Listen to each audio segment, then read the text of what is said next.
batela elemo na yo, batela kondima na yo, ata komekama ta bitumba oyo etangami mokili eningani. Mabota na mabota bakoya awa koluka ngai Nzambe.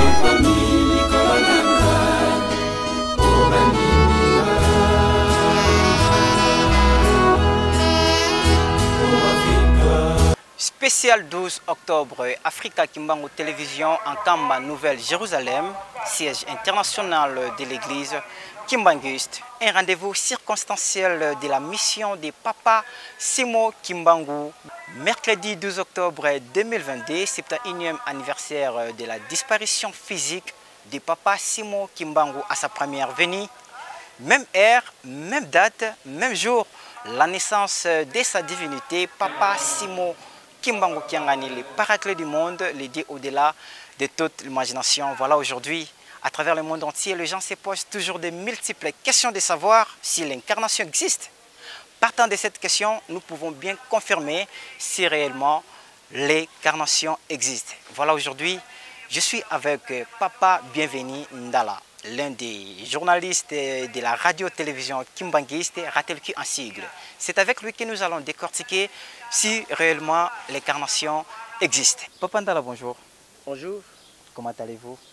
Je vais bien, merci. Bonne fête. Merci pareillement. Merci beaucoup. Voilà, Papa Ndala, aujourd'hui nous fêtons le 71e anniversaire de la disparition physique et la naissance de Papa Simo Kimbangu Kiangani. Cette date, vous rappelez quoi sur cette date? Bien, merci papa journaliste, monsieur le journaliste. Oui.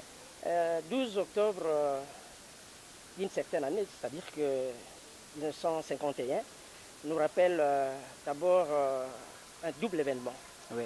Double événement, d'abord la mort de Papa Simo Kimbangu, vous vous souvenez, en 1951, eh bien, il a rendu l'âme à Lubumbashi, à l'hôpital Sendwe. Et aujourd'hui, nous savons que cette date, il y a eu un événement également très important parce que nous avons parlé de la mort, mais aujourd'hui, nous savons que cette date, c'est aussi la même date qu'est né Papa Simo Kimbangu Kiangani, l'actuel chef spirituel de l'église Kimbanguiste. Donc aujourd'hui, l'église Kimbanguiste à travers le monde célèbre, commémore le double événement, c'est-à-dire de la mort à la naissance. C'est cela l'essence que nous pouvons donner à cette grande date historique parmi tant d'autres qui comptent l'église de notre Seigneur Jésus-Christ sur la terre par son envoyé spécial, Papa Simo Kimbangu. Très bien, merci beaucoup Papa Ndala. À travers le monde entier, les gens se posent toujours de multiples questions de savoir si réellement l'incarnation existe. Est-ce que vraiment l'incarnation existe? Je ne dirais pas directement d'emblée oui ou alors non.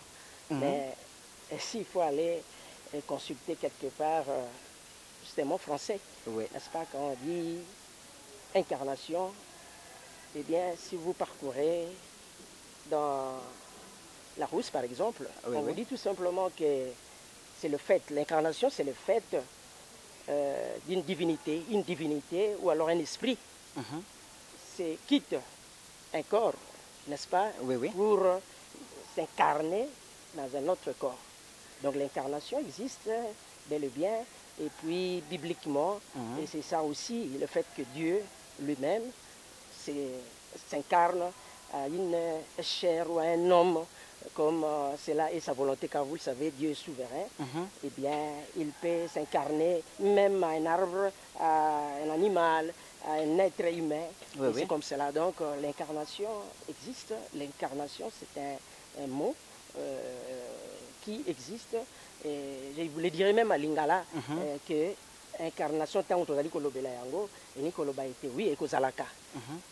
Esprit Nangai, Ndala, et Longwe pour Nakokota, Nanzoto Yayo, Papa Splendeur. Donc c'est ça le fait, il y a Esprit Wana et Longo, il y a pas la Yobo Nzambe, n'est-ce pas, la divinité. Voilà, la divinité quitte un corps pour s'incarner à un autre corps.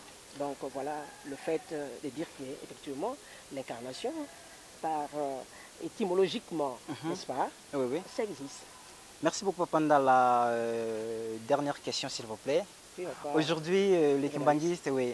Aujourd'hui, les Kimbanguistes ont tendance à dire que Papa Simon Kimbangu, le grand lipota de 21, a été carné chez Papa Simon Kimbangu Kiangani.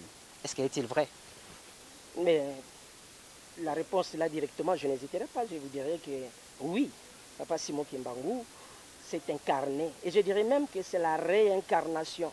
Parce que, vous savez, Papa Simon Kimbangu, le père fondateur de l'église kimbanguiste, ou alors de cette institution religieuse que nous avons aujourd'hui, s'il faut qu'on se le dise, l'église kimbanguiste, eh bien, Papa Simon Kimbangu est né, comme vous le savez, le 12 septembre 1887. Et il a donné naissance à trois fils. Nous citons Papa Kisolokele, Lukelo, Papa Yalungana Kiangani et Papa Yangenda Kuntima. Eh bien, Simon Kimbangu, en 1910, si je ne me trompe pas, il l'a dit, n'est-ce pas, à ses contemporains, qu'il naîtra en 1918. Voilà, en 1918, c'est son troisième fils qui était né, Papa Yangenda Kuntima. Donc, Simon Kimbangu, déjà, 1918, s'est réincarné à son fils cadet, Papa Yangenda Kuntima. Donc voilà, au moins, pour la première fois, Simon Kimbangu s'incarne à son fils, disons, Yangenda Kuntima. Et cela n'est pas fini, parce que, vous le savez, Papa Yangenda Kuntima, parmi les trois fils de Simon Kimbangu, c'est lui qui a hérité l'œuvre spirituelle de son père, n'est-ce pas? Ça, le temps peut-être ne va pas nous permettre d'entrer dans les détails, mais nous le savons que Papa Simon Kimbangu, Papa Yangenda Kuntima était le représentant valable. C'est lui qui a incarné Papa Simon Kimbangu et c'est lui qui a bâti, construit même cet édifice, cette œuvre que nous avons aujourd'hui, la Sainte Patrie de Papa Simon Kimbangu. C'est-à-dire que Papa Yangenda l'a matérialisé. Aujourd'hui, j'espère qu'à travers le monde entier, l'église Kimbangu s'est implantée à travers les 5 continents. C'est pour dire que Papa Yangenda était le bâtisseur de cette église. Eh bien, en 1951, comme je vous l'avais dit, avant qu'il nous quitte, Papa Simon Kimbangu lui-même a dit à son fils, Papa Yangenda Kuntima, eh bien, bientôt je vais mourir, je vais quitter cette terre des hommes, mais voilà, parmi vos 3 femmes, c'est-à-dire les femmes de vos aînés, c'est-à-dire Papa Kisolokele, Papa Dialungana, et votre femme, c'est-à-dire les 3 femmes. Parmi les 3 femmes, il y a, disons, les 3 femmes attendent un enfant, c'est-à-dire elles vont naître le jour de ma mort. Et c'est ce qui fut fait. Mais il a précisé que parmi les 3 femmes, celle qui va naître, qui va donner naissance à un garçon, c'est moi-même qui reviens. Donc voilà, c'était la réincarnation. Voilà pourquoi nous disons que Papa Simon Kimbangu meurt, alors va mourir un vendredi, le 12 octobre, à 15 h, comme il l'avait prédit. Eh bien, c'est ce qui a été fait. Et au même moment, à la même heure, le même jour, ici en Kamba Nouvelle Jérusalem, disons, Simon Kimbangu Kiangani est né du couple Dialungana Kiangani et Maman Kiwasisulwa Kisika Marie. Voilà, merci beaucoup, Papa Ndala, pour votre intervention. Très chers abonnés, merci pour votre patience et votre confiance sur votre chaîne Africa Kimbangu Télévision, votre chaîne d'évangélisation de la culture africaine. Vous venez de suivre Papa Ndala, l'un des journalistes de la radio-télévision kimbanguiste Ratelki en sigle. Restons branchés sur votre chaîne Africa Kimbangu Télévision. Nous allons nous retrouver au temple pour la prédication et la suite de notre programme. À suivre.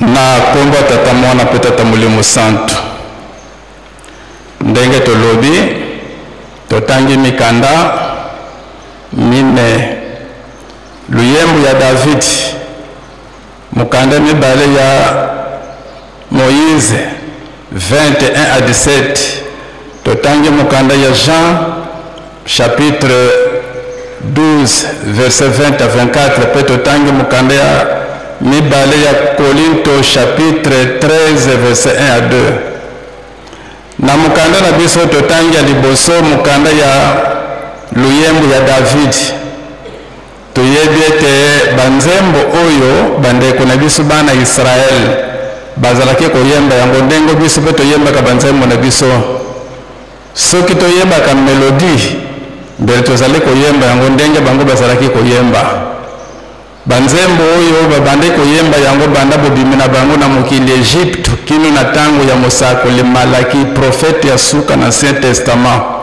nde periode nyonso wana bazalaki koyemba banzembo wana banzembo oyo eza na deux parties. Première partie babengi yango Teshilim c'est-à-dire kosanzola Yahweh. Deuxième partie babengi yango Tofilo ezali mabondeli na kasi bolandaka banzembo na biso ya korale bakorale mosusu bayembaka banzembo mpona kosanzola Nzambe Nkolo Yesu na Tata Molimo Santu.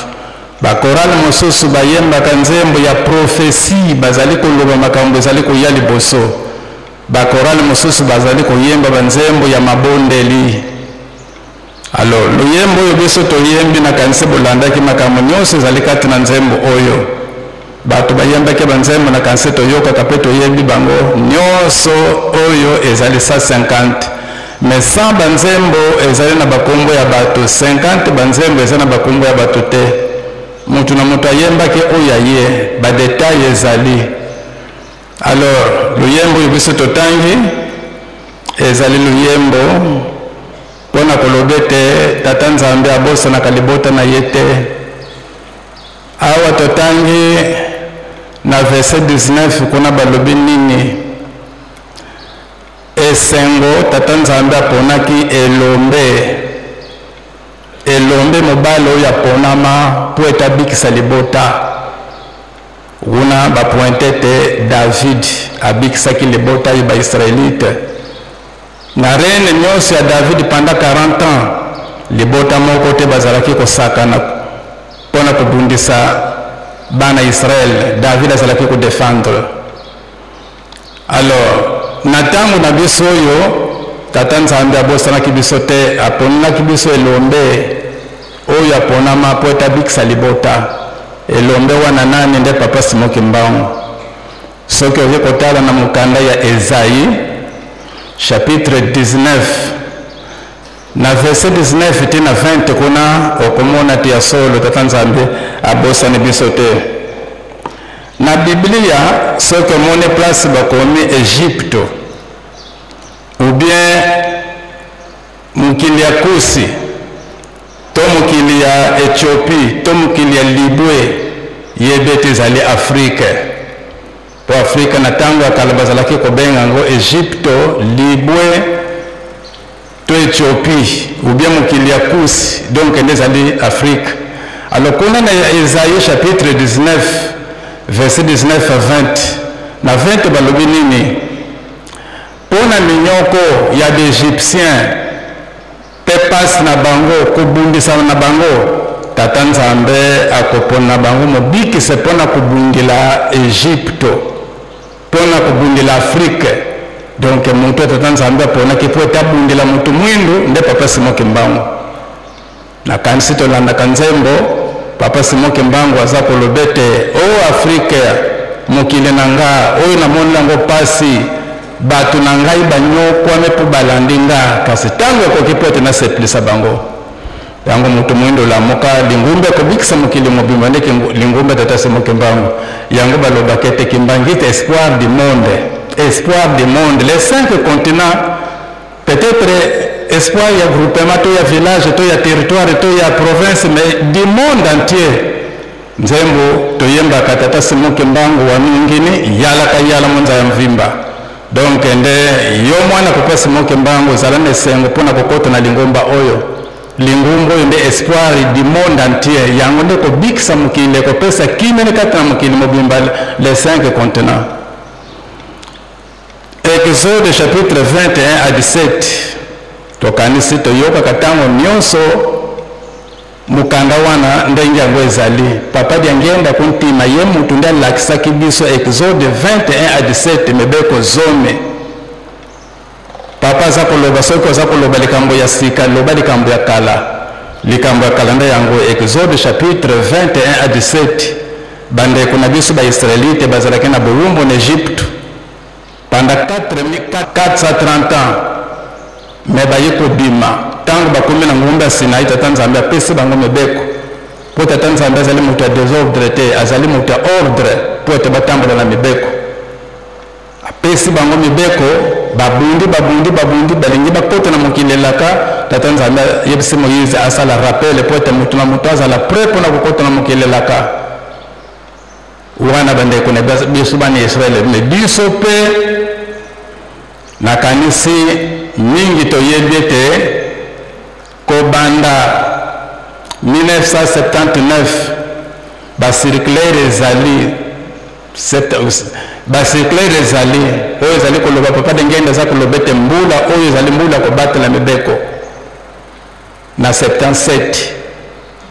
Alors tobundi tokumi na le 24 décembre 85 awa na temple oyo papa dengenda loba ete banda lelo mibeko ekomi makasi.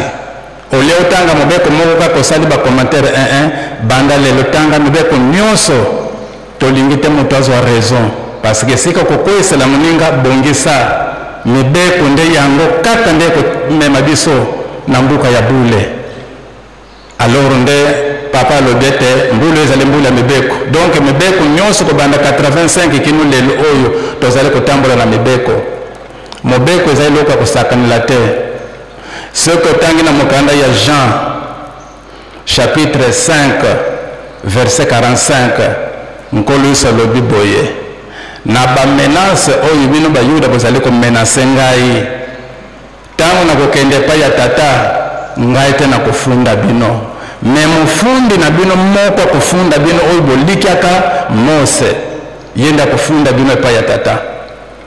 Mose ezali nini? Ezali mibeko. Nakanisi toyokaka histoire ya nkolo Yesu alobaki ke mozwi na mobola Lazare, mozwi ntango nyonso fete na fete, me Lazare banzoto nyonso bapota na bapota po ete azwa eloko ya kolia ifo akende kofanda na se ya mesa ya mokonzi. Biloko eza kokwea nde aza koprofete mpona kolia, me mozwi mobola akufi nde Tata Nzambe aza koseplese na kati ya tata Abraham. Tango pe mozwi akufaka bake kokutana kuna na esika tokendeke. Atala Lazare bazali kobondela ye na kata ya Abraham. Eye mozwi azalaki na pasi ya moto nde agangi kuna na seba woyete Abraham yebisa Lazare atial mosapi na mai atalitanga moko ekoyela ngai na lolemo parce que awa vraiment na bebi. Mais Abraham alobaki nini? Mwaye ezali te, bino mwaye boye awa eza te, pe biso mwaye toya kuna ezali te. Nde mozwi alobi boye ke nazali bandeko mitano na mibale natikaki na mokili, malamu otindela ngai Lazare kende koyebisa ye babongola motima bachange soki te bakoya kokutanga na esika oyo. Réponse Abraham ete Mose pe basakoli bazali kuna, soki bazali koyokela Mose pe basakoli te, ata moko ute na bakufi akeye kuna bakobongola motima te. Mose pe basakoli. Mose azali nani? Mibeko Exode 21 à 17. Basakoli bazali banani? Ngai lokola na teleme wana azali kokebisa yo na ngai motei tango totea tuza kokebisa nde tozali kosakola. Toza kokebisa attention. Donc ce que okebite na lifelo. Donc tango nde yango oyo mobeko tokobetela 7 mobeko ya misato oyo eza na chapitre 20 verset 3. Kozala banzambe mosusu liboso na ngai te, nzambe na biso azali nzambe ya zwa. Papa dengenda kontima dernier lettre circulaire na ye nde mobeko alobelaki mobeko ya liboso kozala banzambe mosusu liboso na ngai te. Apointaki ye moko banzambe mosusu eza nini? Kindoki. Numéro 1 Kindoki. Ndoki abanga nzambe te. Ndoki. Ya mibale alobi ete bamagie oyo toza kokota baloge nyonso wana banzambe mosusu, ezala babike magique, ezala balinete, ezala bameshoire, ezala babague, biloko nyonso wana oyo ya magie tata papa Fumalongo apekisaki tokota biloko wana te. le passe ezali kati na mokili soki osimbi biloko wana te kozwa mosala te me lokuta mokili oyo ezali ya tata Simon Kimbangu ata butu eyingili ntongo ekotana qui vivra verra tobatela kaka mibeko bolingo mpe misala makambo ezali tata Simon Kimbangu yende mokonzi ya mokili oyo kosepela ezali me tobatela mibeko toluka na bokonzi ya Nzambe le reste tata Nzambe akopesa biso yango mokanda mibale totangi Jean chapitre 12 20 à 24 nakanisi tolandi lisolo ndenge yango ezali bato oyo bawutaki bahelene donc bapayen bazalaki koluka komona nkolo Yesu ntango bamoni ye te bakei epai ya Filipi. Filipi tolingi tomona nkolo.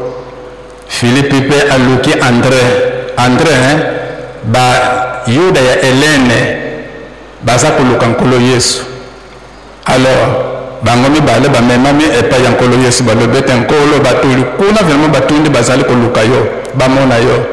Nkolo Yesu aregrete alobi oui bazali koluka ngai me mikolo boni nazali na bino mikolo boni nakozala na bino si nazaka na bino kaka mikolo moke. Alobi boye ke soki mbuma ya bleu to mbuma ya masangu ezalaka elonami na mabele te po ete epola sino ekozalaka kaka yango moko kaka mbuma moko kaka bobele kaka yango kaka ekolumelaka bambula na bambula. Mais soki mbuma ya ble ekwei na mabele epoli akobimisa bambuma ebele. Donc ne likambo wana ezali proverbe alobelaki yango mpona liwa na ye ke nakozala na bino ntango nini nzokande 3 ans kaka asalaki mosala tata na ye. Alobi ete malamu nakufa soki nakufi vraiment lingumba ekotongama bato bakozala ebele mais soki nazali kaka boye lingumba ekotongama te. Lingumba ya tata Nzambe ebandaki na ngumba ya Sinai ya bayuda. Lingumba nkolo Yesu ebandaki na mokolo oyo nguya molimo santo ekitilaki bayekoli na Yerusalemu nde lingumba nkolo Yesu ebandaki na ntango ye moko nkolo Yesu azalaki lingumba ezalaki te. Nde sekret lingumba ya nkolo Yesu etikalaki na maboko mama Malia oyo abota nkolo Yesu ye nde abatelaki sekret ya lingumba ti bapierre bazalaki likambo ezalaki epai ya mama Malia. Ndenge moko mpe biso lingumba tata molimo santo sekret ya lingumba na biso ezalaki na maboko ya mama Moilu. Mama Moilu mariki awanga nzite ni simplicité tala ndenge bazalaki konyokola ye nzokande azalaki na sekret mpona kobatela lingumba oyo. Mama Moilu alobaki ete ntango bato ya mayele bakokota na lingumba oyo lingumba ekokota mobulu bato ya mayele. Mayele nini Mama Moilu alobelaki ndenge wana donc mayele ya mabe ya baloge ya magie me mayele oyo ya Nzambe epekisami te. Yango papa Simon Kimbangu na Ngongo Kimbanda azungisaki bana classe alobi bokende kotanga bana classe likambo nazali kubundira ezali mpona bino po ete mikolo mikoya bino moko bobatela mbuka Afrika mobimba biso moko bana mbuka tozali kobatela makambo nyonso wana ezali programme tata Simon Kimbangu. Alors nde awa toza kotanga koli soki akufaka te lingumba mwa yetongama ezali te. Et puis tokomi na ntango ya papa Simon Kimbangu. Papa Simon Kimbangu azali nano vivant mais amibotaki parce que alobaki ete na 1912 alobaki ete na 1918 nakobotama lisusu ti aza na biso na boloko kuna na Katanga nzoka nde aza na ye abotamaka deja. Tango azali kokende nde abengisaki mwana ne papa Dengenda kuntima kuna na Katanga ke mwana na ngai tango na ngai ekoki nakozala lisusu te yo moto kotikala na mukumba. Ndi ayebisaki mpe lisusu papa Dengenda kuntima ete basi na bino baza na mikumba oyo akobota mwana mobali nde akobota nga. Ye moko papa Dengenda kuntima ayebisi balungane na bango misato bazaki na mikumba ete kati na bino moko azali komema tata na nga. Nakanisi tozali kolanda histoire ya papa Dengenda kuntima ndenge bango misato bazali molimo santu ayekati na biso na 3 phases. Première phase papa Simon Kimbangu Lipota, deuxième phase papa Dengenda Kontima, troisième phase papa Simon Kimbangu Kiangani. Alors papa Simon Kimbangu Kiangani kuna na Katanga na Lubumbashi, histoire yango tozali kolobela mikolo nyonso oyo tolingi papa lingete histoire oyo efanda kati na mitima na biso po ete to défendre papa Simon Kimbangu le 12 octobre 1951 kuna nde na kati na ndenga lobaki ete boloko nange esili na kati ya hôpital abeti panzi oyo côté gauche mbala misato beti côté droite mbala misato atango apemi al libela nzoka nde awa na nkamba botami mena mbotama na ye awa na nkamba po ete abotama ezalaki nini. Na famille ya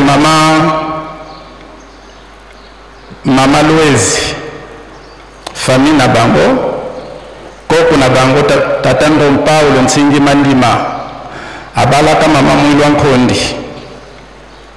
Tata Ndom Paulo Nsingi Mandima na mama Mwilwa Nkondi babotaka bana misato ya basi. Oya liboso mama Bwimi Ndabu, ya mibale mama Kinzembo, ya misato mama Louezi. Alors mama Bwimi Ndabu abotaka mwana mwasi kombo na ye mama Mbonga Marte. Nde mama Mbonga Marte abotaka bana na ye kati na bana na ye moko kombo na ye mama Louezi. Mama Kinzembo pe abotaka mwana mwasi mama Bikuta. Mama Louezi mwana Nsuka abotaka mwana mobale kombo ne papa Simon Kimbangu. Maintenant mwana ya mama Mbonga Marte mama Louezi batombola kiye kombo ya mama Louezi oyo abotaka papa Simon Kimbangu na famille na bango. Mama Louezi abala kezalaki kofanda na Kinshasa na mobali na ye.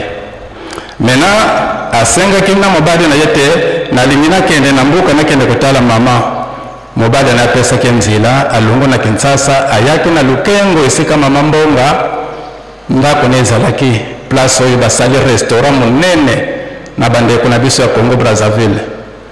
Alors maintenant afande na mbuka mikolo ekoki azongi na Kinshasa. Tango azongi na Kinshasa siko za komona mutima na ye azonga kaka na mbuka. Azonga kaka na mbuka ayebisi mobali na ngaye na lingina azonga na mbuka. Mobali lobe kala mingi to wuti na mbuka siko ndengi ni okepo sala nini susu kuna na mbuka te vraiment pesa na nzela na kene na mbuka. Mobali lobe il y a pas de problème. Mama Louezi akaina papa Fumolongo kosenga nzela te papa to yoka na mobali na ngaye na lingina zonga na mbuka te bokende na mbuka. Mama Louezi azalaki na mwana mukena tolo. Mama Louezi akamati nzela aye na mbuka kuna na Lukengo sika mama ne ezalaki mama na ya mama Mbonga Marte. Menatango afande kuna tongo etanaki amoni alobete mame na lingina kende na nkamba na kende kotala mama Mwilo na papa Kiangani. Alobiti kende mama Louezi alunga na Lukengo aye na ngombe Kinsuka. Tango azako ya amone mama Mwilu afande na porte na ye yandako, porte na yandako na Kikongo balobaka fumana. Donc fumana moto aza na souci ya liwa afande ndenge wana akeko pesa mama Mwilu mbote. Mama Mwilu tuna oyaki tingeta na yaki eske bokutani na Kiangani titena netukutane te kendele bokutana na Kiangani. Mama Mwilu afande kaka na porte ya ndako na ye akiko kuta papa Fumambanza dalunga na Kiangani. Papa azalaki akotena mame afande na mesa ati maboko na ye afande lango na mesa bapesa ni mbote oyaki nde na yake. Ah bon est-ce que oyebi tata mwasi Mbonga tiwi mama na ngaye. Ah bon zwa mokanda oyo kende kopesa ya kofungula na nzela te oyoki ingeta. Mama Louezi akamati mokanda azalaki pena mwana na Mukongo ti aza kulungo na ngombe Kinsuka nzile ya Luenda pweto mata tina prince ya mutuka abatango za kumata ngumba ya moko za kumituna ndenge na za kutambula na sana mkumba ya mwana na vitesi ya ndenge ni tango kumina katikati ya ngumba hata la mesu na sima amoni tata moko vraiment ya mbinga alobi mama pesa mwana na sali sokwete o mata ngumba oyo tata wana zoa ki mwana tiba mati ngumba tango kumina nzila ya prince ya mtu ko yekendeke na tina nzundu kuna lobete ngai nazale ko kene na nzundu kamata mwana nde mama Louise akamate mwana pe akote na mbuka tango akote na mbuka mama na ye amonete ndako zalaki akokangama nzoka nde mama bakendeki ba mama ndenge basala ka bazako kabola bilanga ya kolona nguba pe manyoko kuna na suka ya mbuka sika cimetière ezali ti bo siko na kwenda kuyebisa mama ndenge nini apusani atali kaka ba mama plein bazalaki kuna mama Louise alobi funa sala boye mame we nini papa fuma mbanza tingi ngai ba jeune misato bawutaki na boma nde bazali kuna alobi na ngai ete na yeko yebisa yo mama mbonga alobi kiangane ndenge nina sala kangai boye alonga kuna ti ayena ndaku akamate mama kanda pesiye tanga pesiye mukanda wana afunguli mukanda atange kaka mama ke agange mbala moko na kufi mama mbonga apike crise mena sikoyo mama moko zalaki pembeni mama ya tata Luzizila zalaki ba servir de boso bazalaki encadré awa na nkamba mama Luzizila lobete te kolela te tika kolela siko tango za koyebisa boye bambuto ya kinzungidika ndenge boyoko ka bambuka oyo ya ezungidika Yerusalem kinzungidika donc mutuna bango zalaki papa kimbembe ndomingedi mbuka na ina lukengo esika batu bazalaki kokumela tango papa Simoke Mbangu akangamaka nde yende mutazalaki kopesa mama mulu baboko batu nyoso bazako yana nkamba kokuta na mama mulu peko sokola peko kozoma ya nkamba bazalaki kokumela kuna na lukengo na ndako ya tata Kimbembe me tata Kimbembe soki ndenge nini bayebelaki na tango na batelefone ezalaki te mena bambuta oyo basaje ya kinzungidika bakutani kuna na ndako ya papa Kimbembe mena sikoyo babenge mama Mbonga bakeyi na ye kuna balobi kolela te mbuta moto azongi deja mbuta moto aye aza deja na ngombe kintsuka tika kolela mama Mbonga pe atiki kolela ayebisi mwana na ye mama Louise tokene na ndako tobongisa fufu tomema kuna na ngombe kintsuka ti bazungi na ndako babongise fufu mama Louise akamate fufu na mwana basimi nzela ti na ngombe kintsuka tango bakumi na ngombe kintsuka bakutani na mama Mwilu boyete toyete bokende na ndako yakangana botala makambo nini ezali kuna tango bakeyi kuna bakende kutala mama Kiwasisulu kisika mari mulunga ni papa Fumambanza aboti mwana mobali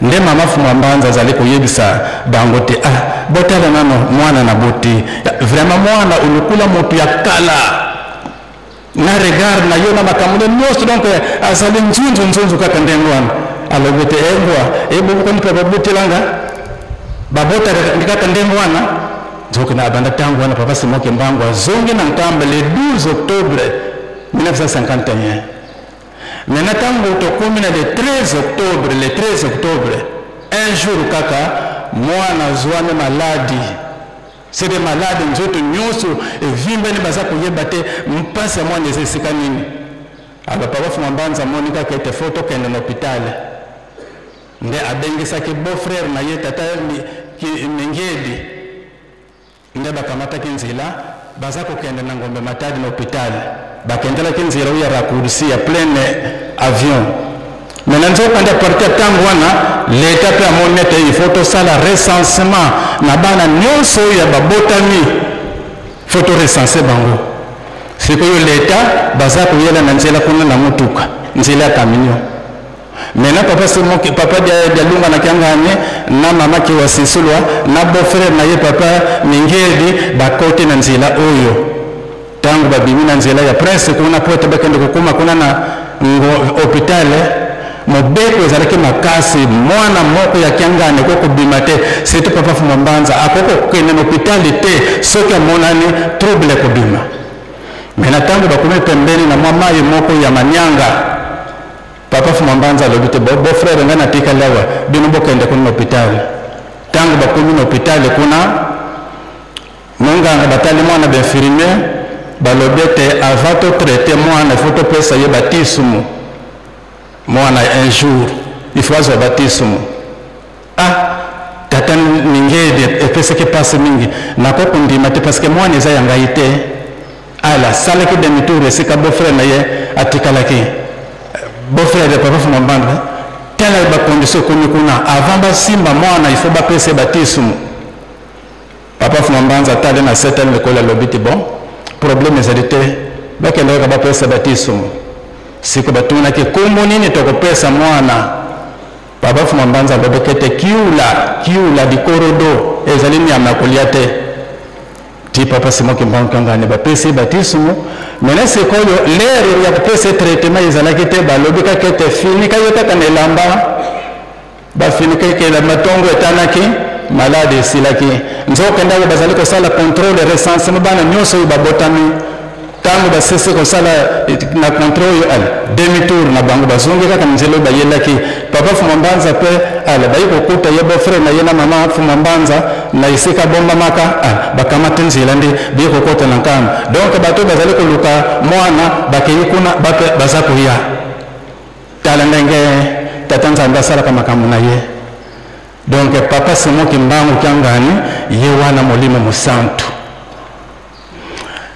papa Simoki Mbangu kiangani tangu akokisa inane edemi mwana zali kotambula te mena zalaki kusala pasi mama nkwa kiadi yende zalaki mema mukumba ya papa Simoki Mbangu kiangani mena mokoloyo wana mama Fumambanza pesi programme alobete leli tokolia fumbwa. Bon, il y a des cas qui m'ont fait un banza za kubongisa banguba, unika banguba kuchana na fumbwa. Mena mama mbuta, mama kwa kiadi, sikoyo bazako kende na kuluka fumbu. Mena zako yebi sa papa Simoki Mbangu kianga nete. Siko zala kana makuluko tambola, mbeto kena biso. Mele kula otambola kana yote, tika laka kabiso tuki. Banguba kende kisika tuzako kuna simeteri ya sika ngombe kinsuka, kutewa ndebe fumbu zala kipamba pamba.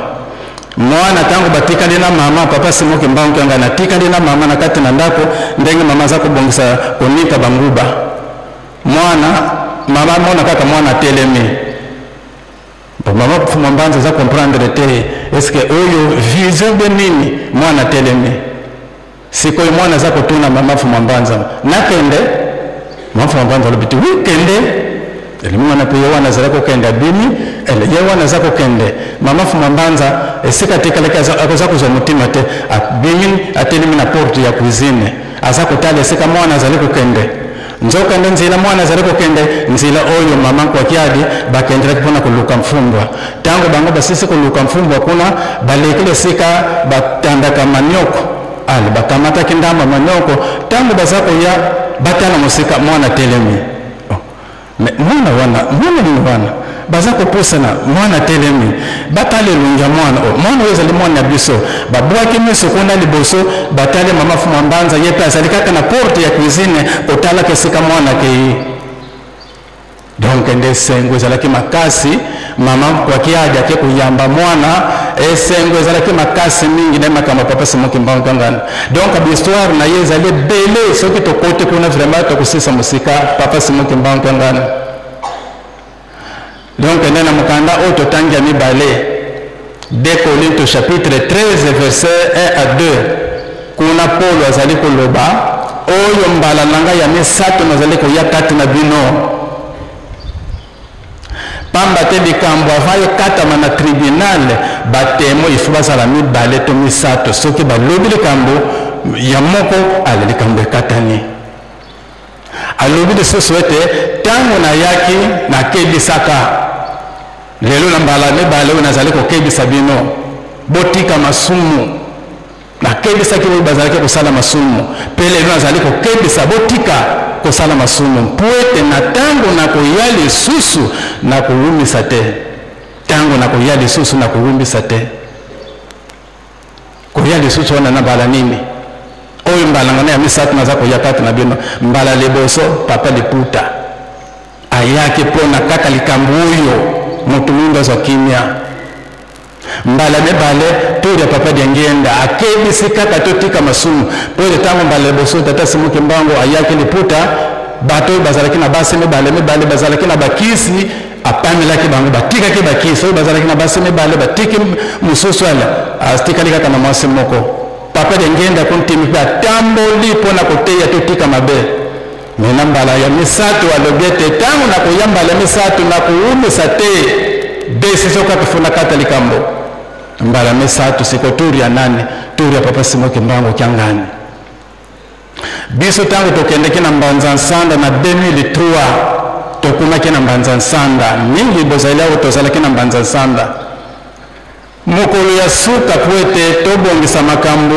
apres tozonga nde na kilete ya tongo mutu ateyaki tata Ntela Kanda aza na Brazzaville kuna ntango nsima matei na ye tokumi na parti sociale ale totelemisi papa sikoyo papa alobaki makambo me ayi kokuma na ete tozali kozonga lelo tozali kozonga ntango toza kozonga bakotuna biso mbanza nsanda alobi nini alobi ete nayi kokokisa bilaka batata koya ya papa Simoki Mbangu kiangani na mbanza nsanda nayi kokokisa bilaka batata na ngai mpo ete na mikolo ekoya banzembo ya mawa ekozala te bobele banzembo ya esengo oyo tozalaki kuna esengo ezwaka biso togangaka angare vraiment mandale ezalaki oningana ye moko amibimisi ete koya ya papa Simoki Mbangu kiangani molimo mosantu ye kokokisa bilaka batata nde mokokisa bilaka yeyo papa Simoki Mbangu kiangani soki mpe botangi na mokanda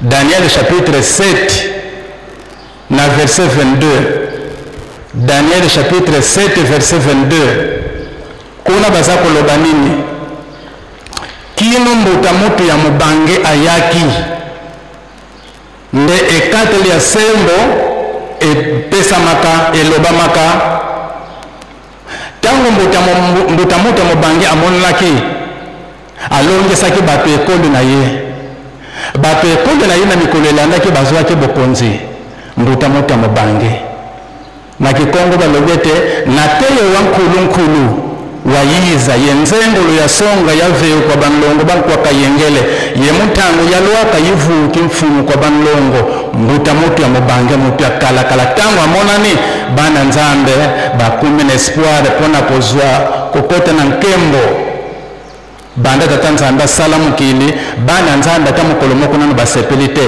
me elaka ezali ete kosepela bana ya tata nzambe ezali na Daniel kaka oyo topesi tanga na verset 28 kuna balobi ete bokonzi nyonso ezali na se ya lola ekopesamile na bato ya nzambe nde bakozwa bokonzi na bango ezali lobiko ya mbula na mbula ti ame mbo bato ya bule banani yo moko meka kolandisa miso na mokili mobimba esika nini bato ya bule bazali oyo batalelaka tata nzambe bakotaka makambo ya magi te bazali wapi bato ya bule si biso oyo banda nzambe asala mokili ata mokolo moko bato ya nzambe nano basepeli te kaka mawana kolela meko banda papa kendeki na mbanza sana lobete na ye kokokisa bilaka ya batata donc mokokisa bilaka nde wana mbuta mutu ya mubange alipona koyeba mbuta mutu ya mubange soki tumeki kotala na bakalikile kaka ya bonzoto mbuta mutu papa Simoki Mbangu eliputa abotamaka na 1887 ayi kobanda mosala na ye na 1921 mena kamata 1921 moins 1887 okozwa 34 ans tokei na papa Diangenda deuxième phase abotamaka na 1918 papa Diangenda abandaki mosala na 1959 Maintenant, c'est quoi Kamata 1959, moins 1918, au combien 41 ans. Maintenant, tu as une troisième phase. Troisième phase, à 1951, à Bande Moussala, il y a 2001. Kamata, c'est quoi 2001, moins 51, 1951, au cause de 50 ans. Donc, première phase, les potas, Papa Simon Kimbangu les potas, Bandaki Moussala, 34 ans. Deuxième phase, Papa Dengenda Kontima, Bandaki Moussala, 41 ans. Mais la troisième phase, Papa Simon Kimbangu Kiangani, Bandaki Moussala, 50 ans. Tant que le pouvoir na ibatu mingi balobi mwana mokia kokoka nini mais kati na bango mesato mulimo santo ndenge bayimba na ba phase mesato boye nani abande musala na mwana pe nani abande musala na kimukolo yende mutamuta mubanga bande musala na 50 ans 2001 ndasi bande musala ye donc vola izana maboka Papa Simon Kimbangu Kiangani mukukisa bilaka ndenge toyoki nzembo yo yembaki Jésus qui connaît, oh il va la message nous aller au yakati na bino. Bolanto landi ango ndenge ba yembi ango. Ajax sepe ayembe penzembo. Mutu ndenge mususu mutu akukamwa. Akufa kina 51. Abota mina 51. Atana mukili mobimba likambo yesala makate. Donc batata na ba mama bakimbangi tozana esengo monene tozana lingumba ya nzambe molimo santo oyo bazali na dute kino mokolo molelo batata na ba mato ko sala mosala punda na lingumba oyo parce que mingi baza siri te pona papa Simon Kimbangu Kiangani alors te bokotanga na mukanda ya Luka tolobake Luka chapitre 7 verset 18 à 23. Luc chapitre 7, verset 18 à 23. Nini zalikuna na kati ya mukanda wana? Mkolo Yesu azalaki na bayekoli. Jean-Baptiste pe azalaki na bayekoli. Mais tango Jean-Baptiste bakangie na l'État, parce que Jean-Baptiste wana sakola kete ngana kokokate oy pona kokosimba ta singa sapatu na ye. Alaxe ba yekula nete tala mwana ya mpate oya lungulaka masumu ya mokili ye wana. Metango Jean-Baptiste akumi na pasi na maboko ya leta kondima nyonso ko ina mabele. Siko ya tindi batu na yepa ya nkolo Yesu. Bokende ko tuna nkolo Yesu ngamo tunasakola kinye. Eske ezali ye boto zela muntu mususu. Baye kuli bakamati nzila mibale bakeye pa ya nkolo Yesu totinda mina Jean-Baptiste azana passe azana prison azana maboko ya leta est-ce que toze la moto mususu be kaka yeo moto azana ba problème wana parce que makanisa Jean-Baptiste azala kete tango nkolo Yesu koyokete bakanginga akosala réaction mais nkolo Yesu likamoni na lobaki apesa réponse te abandi ko sali sabatu ko biki sabatu maladi oyi ba mona kate azako mona sa oyi ba yoka kate oyi ba tele makate azako tele misabango bibembe bizako sekwa siko ya yebisi ba yekoli wana bokende ko yebisa Jean-Baptiste ba oyi ba mona kate bazali ko mona oyi ba yoka kate bazali ko yoka oyi ba loba kate bazali ko yoba oyi ba tele makate bazako tele ma bibembe zako sekwa.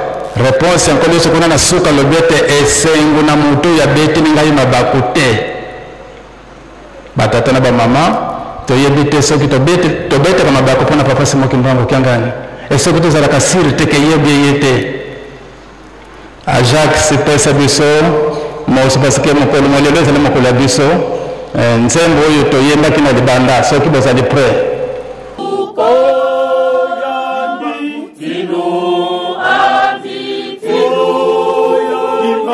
Fumu azifumu wafamure duzu wahutuka reduzu kafanane mutuko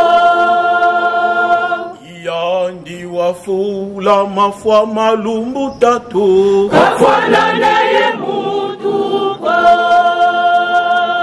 yandi watela mesa makoka kafanane mutuko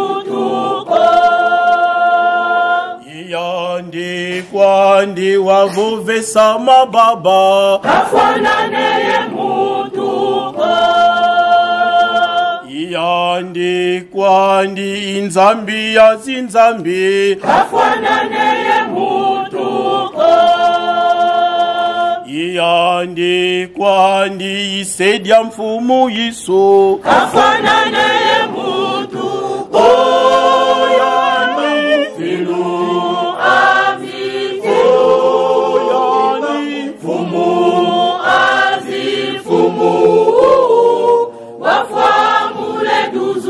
wahutukale duzu kafananeye muntuko yani filu avite yani fumu azifumu wafamule duzu wahutukale duzu kafananeye muntuko yani filu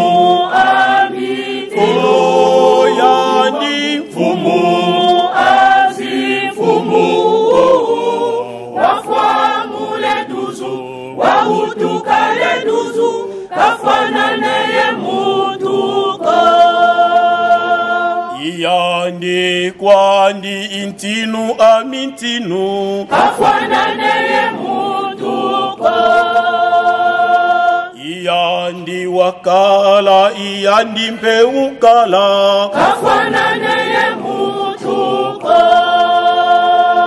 iyandi kwandi inkazi ya mamwilo kafananeye mutuko yandi tinu amite yandi fumu azifumu wafamule duzu wahutukale duzu kafananeye mutuko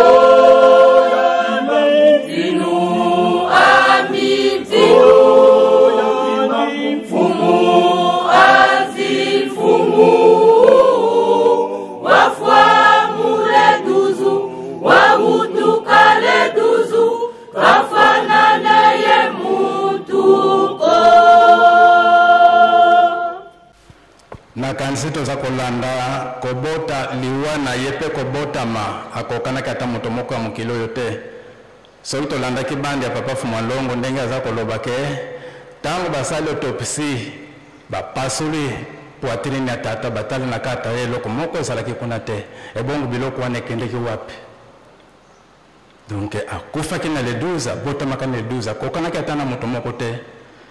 Alors, na mukanda tutangi na 2 Corinthiens chapitre 13.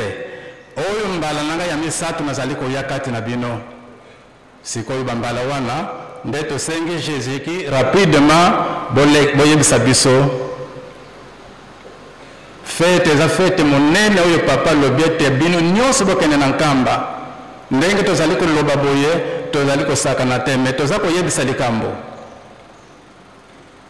Jésus oyo mbalanga ya misatu nazali koyakati na bino.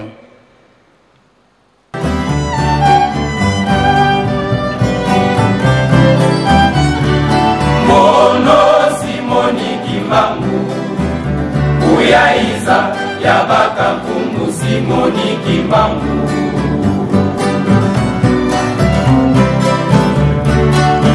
Uyaizi nijaka mungiza ya zole Mungu amejangenda kutima Yosefi ya vutu kidi jaka mungiza ya tatu vutu di kumbabe Simoni Kimbangu jamani Matuba ya mwese swapasi Lala kunzeyeko Wabeti kumbilako Matuba ya mwese swapasi Lala kunzeyeko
matei na biso tozala na kondima tondimila papa Simon Kimbangu kyanga nete makambo na biso nyonso eza na maboko na ye mokili mobimba tozali kotala papa Simon Kimbangu kyanga yenda mopesi kimia na kati na mokili oyo tika mokili ngunu manakoya kopesa kimia nakeyepa ya tata kozwa makasi sika pamba te tango nanga komana mosali koki maso mazali pana ye toza na kondima parce que Bible ezali kolobete moyenge bene akobika na nzela kondima soki ozala badute pona papa Simon Kimbangu kyanga ozali kondima te vraiment tokokota te kondima eza mobimba ya mutu na kombo tata mwana pe tata molimo santo amen.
Au nom du Père, du Fils et du Saint-Esprit. Excellence, Monsieur le gouverneur de la province du Congo central, ici représenté. Excellence, Monsieur le gouverneur du Haut-Katanga, ici représenté. Leurs Excellences, le ministre et Madame provinciaux. Honorable Madame la questeur de l'Assemblée provinciale du Congo central. Honorables députés provinciaux. Excellence, Madame le commissaire général près le gouverneur en relation avec l'Assemblée provinciale du Congo central. Révérends représentants légaux, premier et deuxième suppléants. Révérends membres de collèges exécutifs nationaux. Distingués invités à vos titres et qualités respectifs, tout protocole observé. Mesdames et messieurs, chers papas et mamans kimbanguistes. Au nom de sa divinité, Papa Simon Kimbangu Kyangani, chef spirituel et représentant légal de l'Église de Jésus-Christ sur la terre par son envoyé spécial, Papa Simon Kimbangu, ici représenté par son conseiller direct, Papa Mbenza Kyangani André, communément appelé Papa Fumwambanza Ntsongianzila. Nous avons l'insigne honneur de vous adresser nos très vives fraternelles salutations et de vous souhaiter la bienvenue ici en Kamba, Nouvelle-Jérusalem, ville sainte, berceau du kimbanguisme et siège international de l'église kimbanguiste. À l'occasion de festivités marquant le 71e double anniversaire de la disparition physique de Papa Simon Kimbangu, fondateur du kimbanguisme, et la naissance de sa divinité, Papa Simon Kimbangu Kyangani, chef spirituel et représentant légal de l'église kimbanguiste. C'est donc avec beaucoup d'enthousiasme et de bonheur, comme il est de coutume dans la tradition kimbanguiste, que nous vous accueillons en ces lieux saints, hautement spirituels et historiques. Aussi, aimerions-nous nous a quittés au nom de sa divinité, Papa Simon Kimbangu Kiangani, chef spirituel et représentant légal de l'église kimbanguiste. D'un agréable devoir, celui de vous remercier très sincèrement pour avoir massivement répondu à l'invitation, et ce, malgré vos lourdes et multiples occupations et en dépit des difficultés récurrentes du tronçon routier Mbanzango-Nkamba, difficilement praticable en cette période pluvieuse. Vous êtes venus vivre, partager autour de Papa Menza Kiangani André, conseiller direct du chef spirituel et représentant légal, Papa Fumwa Manza Ntsonganzila, qui représente aujourd'hui le chef spirituel et représentant légal de l'église kimbanguiste, Papa Simon Kimbangu Kiangani, qui est en visite pastorale à Brazzaville, en République du Congo, ainsi que l'ensemble des fidèles kimbanguistes venus du monde entier. Le réjouissant, c'est les réalités kimbanguistes mises au cœur de l'histoire de notre pays, la République démocratique du Congo, de la sous-région, de l'Afrique et du monde entier. Excellences, distingués invités, à vos titres aux qualités, tout protocole observé, votre présence parmi nous en Kamba, Nouvelle-Jérusalem, ville natale de Papa Simon Kimbangu, où tout a commencé, est une preuve très éloquente de votre sympathie et de votre considération à l'égard de cette œuvre grandiose, fruit des durs sacrifices qu'il avait endurés, nous va droit au cœur, nous honore et nous rappelle sans cesse la prophétie de Papa Simon Kimbangu de 1921, lorsqu'il a déclaré, nous citons, « Sur cette colline d'Nkamba monteront toutes les nations du monde entier, sans distinction de race, d'origine et de croyance, pour venir glorifier le nom de notre Seigneur Jésus-Christ. » Fin de citation. L'occasion qui nous réunit aujourd'hui est magnifique et glorieuse. Le jour du 12 octobre 1951 fut un jour très spécial pour les fidèles et sympathisants kimbanguistes, car il y a eu beaucoup d'émotions, des pleurs, des douleurs, et aujourd'hui suscitant beaucoup de joie parmi les fidèles et sympathisants kimbanguistes. Cette date marque la victoire. 12 octobre 1951, 12 octobre 2022. Cela fait exactement 71 ans, jour pour jour, que la réincarnation de Papa Simon Kimbangu, fondateur du kimbanguisme, a eu lieu. En effet, le 12 octobre à 15 h, pendant que Papa Simon Kimbangu rendait l'âme à Elisabethville, actuelle Lubumbashi, naissait en Kamba simultanément sa divinité, Papa Simon Kimbangu Kiangani. La même année, le même jour, à la même heure. Comme nous enseigne la philosophie bantou, quand la mort d'un aïeux est immédiatement suivie d'une naissance dans sa lignée directe, cela explique le retour métaphysique de l'ancêtre décédé. C'est ce mystérieux phénomène du transfert de vie d'un corps à un autre qui s'est réalisé à Elisabethville, entre Papa Simon Kimbangu et son petit-fils, Papa Simon Kimbangu Kiangani. Donc, Papa Simon Kimbangu n'était pas mort. Il avait tout simplement changé de corps. D'ailleurs, cela est bien illustré par un célèbre poète sénégalais, Bigaro Diop, qui dit, je cite, « Les morts ne sont pas morts. Ils sont dans l'arbre qui frémit. Ils sont dans l'eau qui coule. Ils sont dans la case. » Nous chercherons la présence des disparus à travers le visage de vivants. Ceux qui sont morts ne sont jamais partis. Ils sont dans l'ombre qui s'épaissit. Fin de citation.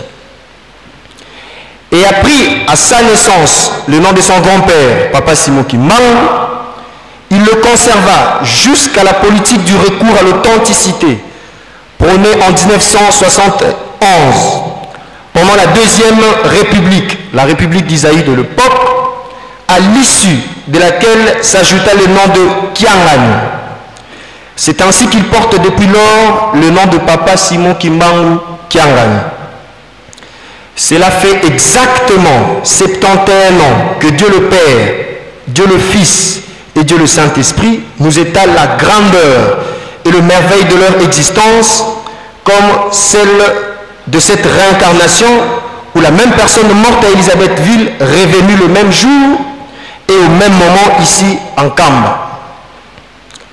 L'autopsie faite sur son corps après sa mort ayant attesté l'absence totale des entrailles dans son corps et son œil droit définitivement resté ouvert, signe manifeste de sa présence parmi le vivant.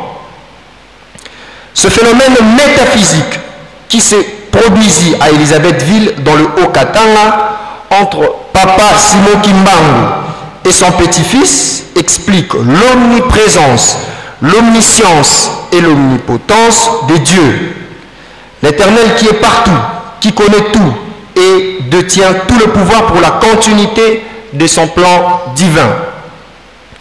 Et cela ne peut être convenablement expliqué dans des langues qui sont étrangères à la philosophie bantoue, seule à même d'offrir une explication plausible de ce ministère.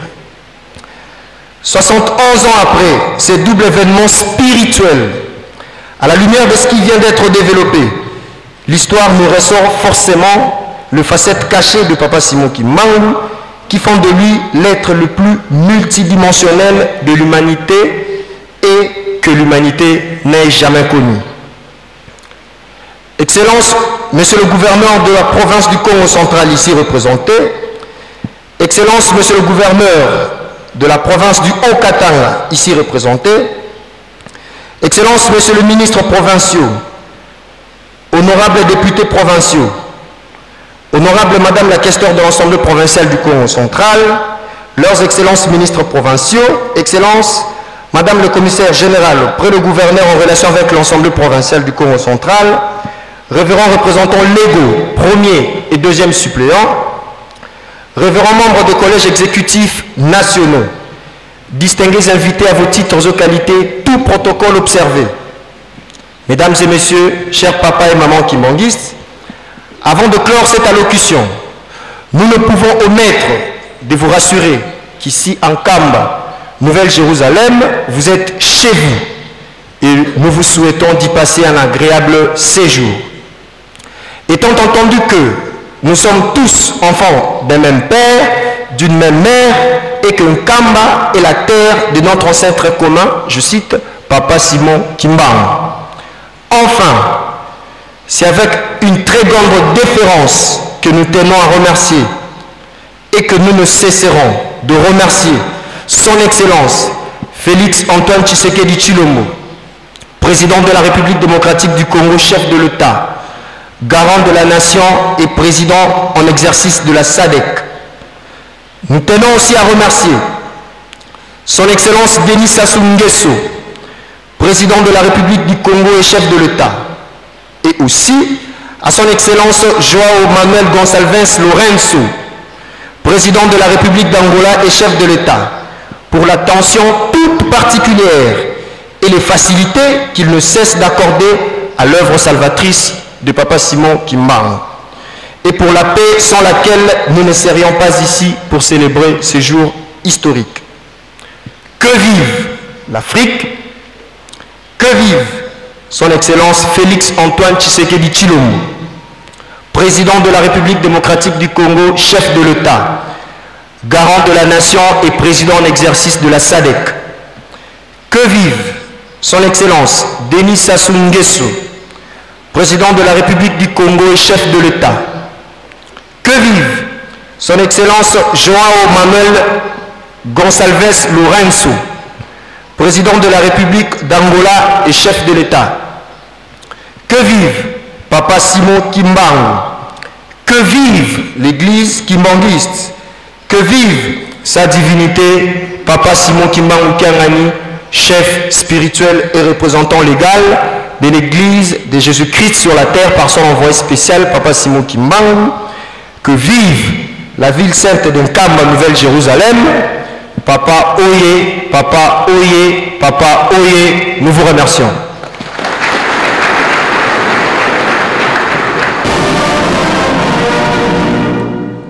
Tusamba. Ensambu zangu mfume Yesu Kristo, wozola kwa mtata nzambi wase, wontwadi omtata mwanda wafilela, bika wakwa masikilanga muna yeto, tuka ya kwa yele mvu, se yemwani tata mwanda wafilela.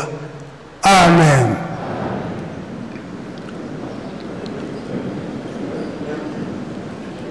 Kombo ya tata ya mwana pe tata Molimo Santo ya solo lelo ezali le 12 octobre l'an 2022 ndenge tolandi na matei na biso banda na mabondeli banzembo pe oyo euti na mukanda ya tata Nzambe ya solo na mukolo na lelo ndenge batata na biso batikali kote ya biso papa kisolokele papa dialunga na pe papa diangenda kontima ndenge bauti kotangila biso na kati na Bible na mukolo na lelo batongo tolandaki message oye ezalete ya papa diangenda kontima oye elekaki na 1990 to 1990 oye ye alobelaki omboka Brazzaville ye alobi ete manso ezali na kati na Bible oyo ezali koleka na kati ya lingomba ya tata Molimo Santo ya lingomba ya tata Simon Kimbangu ezali na kati na Bible yango na mukolo na lelo yambo topesi lokumu na gouvernement na biso ndenge bakotika kabiso te tango nyonso tozali na milulu yango topesi lokumu mingi na mokonzi ya mboka papa Félix Antoine Tshisekedi Tshilombo ndenge atindili biso barepresentant na ye oyo tozali represente na mama commissaire auti na Okatanga pe na papa directeur auti na Congo Central topesi lokumu na leta na biso pe ndenge bakotika kabiso te tango nyonso ezala na tango ya esengo ezala na tango ya mpasi bazalaka na biso elongo leta atikaka biso te yango topesi lokumu mingi na mokonzi ya mboka pe topesi merci mingi na bainvite na biso de marque mingi oyo bazali bafrère en Christ na bangomba mosusu topesi merci mingi pe na kati na lingomba mobimba tata Simon Kimbangu ndenge to répondre na invitation oyo ezali na papa Simon Kimbangu Kiangani ye azali omboka Brazzaville ndenge totosi komata na date oyo ya le 12 octobre l'an 2022 topesi lokumu na biso nyonso mingi ya koloba ezali te tolobaki na tongo papa diangenda kontima ye alobi boye na date wana ya le 12 octobre 1951 omboka Lubumbashi tango papa Simon Kimbangu atikaka biso oyo bayinaka ye oyo balingaka ye te esengo ezalaka babar efongomaka esengo ndenge na ndenge bato basalaki badine kasi babandaki kobosana ete ndenge papa diange na lobeli yango ete bango bakanisaki bakati nzete ke nzete yango ekufi libela batiango moto likolo ke njete ekufi libela nzoka nde misisa oyo ya se ezali ebimi yango ekokobota njete mosusu elakisi ete lingomba ya tata molimo santu ekoki kokufa te yango ye alobaki ete biso nyonso bakimbangiste tozali bansasila donc elingi koloba ete nzete ekatami kasi bamisisa ekoki kobota banzete mosusu ya mike mike oyo elakisi ete ata bokati nzete me nzete yango ekoki kokufa libela te yango nde expression oyo papa Diangenda alobaki donc biso bakimbangisi toyeba ete lingomba ya tata molimo santu ekoki kokufa te mpe lingomba na ye ezali komonana lelo oyo bansasila ngai na yo tozali komonana yango bango balobaki ete na mikolo ya boye tosalaka mabondeli makasi pamba te na ntango wana soki oza na problème na badate ya boye oyo basouvenir osengi na mabondeli bango bakoyoka yo bakopesa yo solution na likambo oyo yo oza nango oza kosengela epai ya tata nzambe na kondima nyonso yango tokokende mosika mingi te pamba te ngonga esi ekei toyoki discours oyo papa directeur du cabinet auti Congo central mpe maloba oyo mama auti na okatanga auti kopesa biso na badiscours oyo batangeli biso na kombo ya tata molimo santu papa Simon Kimbangu kiangani tokopesa liloba epai bakonzi na biso ya leta na nzembo oyo tokosenga je te dis faites-moi confiance po soki tolandi liloba ya papa directeur na Congo central na discours na ye mpe maloba oyo mama okatanga oti kopesa biso manso elingi koloba ete ngomba ayo tata molimo santu papa Simon Kimbangu lelo na papa Simon Kimbangu kiangani yango leta azali kotalela biso elakisi ete na bizaleli na biso je te dis faites-moi confiance.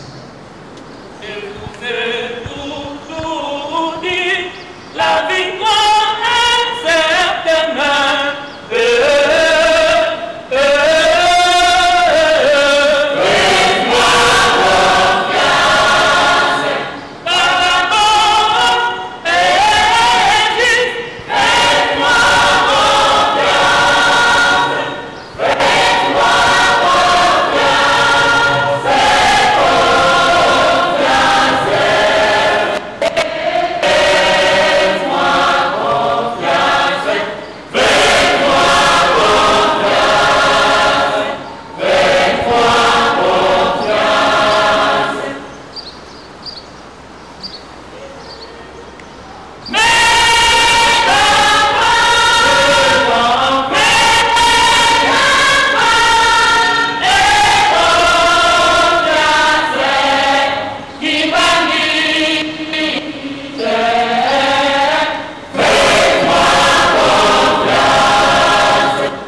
merci Jeteki. Liwa ya Papa Simon Kimbangu. Le 12 octobre 1951. Bakolo basepeli a esili. Kasi navalo papa diangende ketango baye komona ke Papa Simon Kimbangu a panzani bisika ibele. Kuna na Grand Côte bamoni na Congo Central bamoni na Boma bamoni na Tchela bamoni na Kinshasa. Tango babenga ni bango bakolon balobia to sali erreur. Biso moko nde to rendre ye célèbre. Soki Simon Kimbangu a commis célèbre parce que erreur ya biso moko. Mais ezali erreur te ezali bolingo ya Tata Nzambe yango esalaki ete malgré bakangi ye batambusi ye partout. Mais baza kolakisa ye esika nyonso Kimbangu nde yeyo, Kimbangu nde yeyo. Bato baza ya kotala Kimbangu nde ye, Kimbangu nde ye. Moko a regretté ete biso moko to rendre ye célèbre tant que ko la kisa ete ko kanisa eke bato po ba yina ye nzoka nde pete akota na mitima na bango yango tata mama toza la kimbangiste to kimbangiste te awo tozali moto mwendo to yeba ete Tata Simon Kimbangu ayaki pete akoka kosikola biso kaka tokanga mandenge batata batikela kibiso na kati na bolingo mibeko pe misala okombo Tata mwana pe Molimo Santu. Amen.